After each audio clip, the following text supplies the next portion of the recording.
Hello साथीहरु, आज म तपाईहरुलाई यो ढलान गर्न लागेको घरमा कसरी पाइप बिछाउन सकिन्छ, यो बत्तीको वायरिङ कसरी गर्न सकिन्छ भनेर म तपाईहरुलाई सिकाउन गइरहेको छु है। सर्वप्रथम यो एउटा कोठा हो है, एउटा कोठा हो।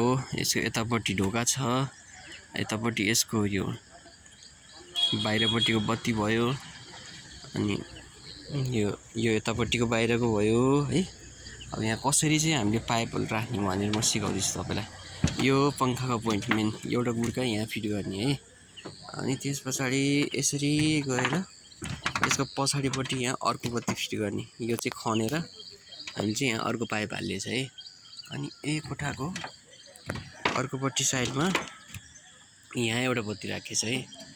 अनि त्यसपछि यही कोठाको यतापट्टि साइडमा यो भित्तामा यहाँ खनेर एउटा बत्ती राखिन्छ।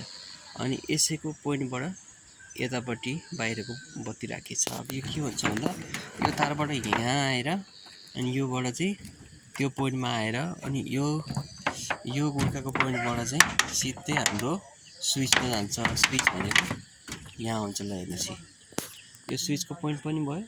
हामीले यसलाई चाहिँ MCB, DP MCB, SP MCB राख्नेहरुको पोइन्ट पनि यहाँ बनाइयो है। अनि योबाट चाहिँ यो कोठाको अगाडि साइडबाट यहाँ अर्को बत्ती छ।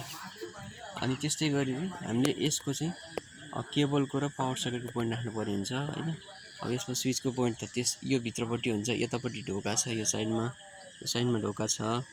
अनि यहाँ चाहिँ यो तपाईको स्विच भएपछि यसको तलपट्टि स्विच बस्छ। यसरी पाइप लिएर आएर त्यही पोइन्टबाट यहाँ चाहिँ हामीले पावर सकेटको पोइन्ट भनेर यहाँ राखिन्छ है। योबाट खनेर तल पावर सकेटको पोइन्ट बस्छ। यो कोठामा जसरी उस गरिएको छ, यो दुईटा कोठाको मात्रै घर हो है। अर्को यो कोठामा पनि सेम त्यही हो है। ल हेर्नुस्, एउटा यहाँ बस्यो, एउटा बाहिरपट्टि बस्यो, एउटा उताको बाहिर बस्यो, अनि अर्को यता भित्र। ल हेर्नुस्, एकदम इजी तरिकाले उस गराउन सकिन्छ, वायरिङ गर्न सकिन्छ। पाइप बिछाउने सजिलो तरिका हो। अनि अर्को भनेको यो स्विच बस्ने ठाउँमा मेन डीपी बसेको भनेको यहाँ भयो।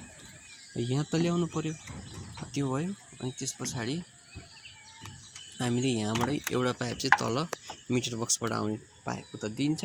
अनि अर्को पाइप भनेको तपाईको यहाँबाट दिएर एउटा पाइप माथि ठडिन्छ। यति भएपछि तपाईको वायरिङ कम्प्लिट हुन्छ। यसरी नै तपाईले चाहिँ घरको वायरिङ गर्न सक्नुहुन्छ। घरको वायरिङ गर्ने सजिलो तरिका यही हो। र चावडा कोठामा पनि सेम तरिका यही हुन्छ। एउटा डीपी बनाएर डीपीबाट सम्पूर्ण ठाउँमा पाइप दिनुपर्ने हुन्छ। धन्यवाद।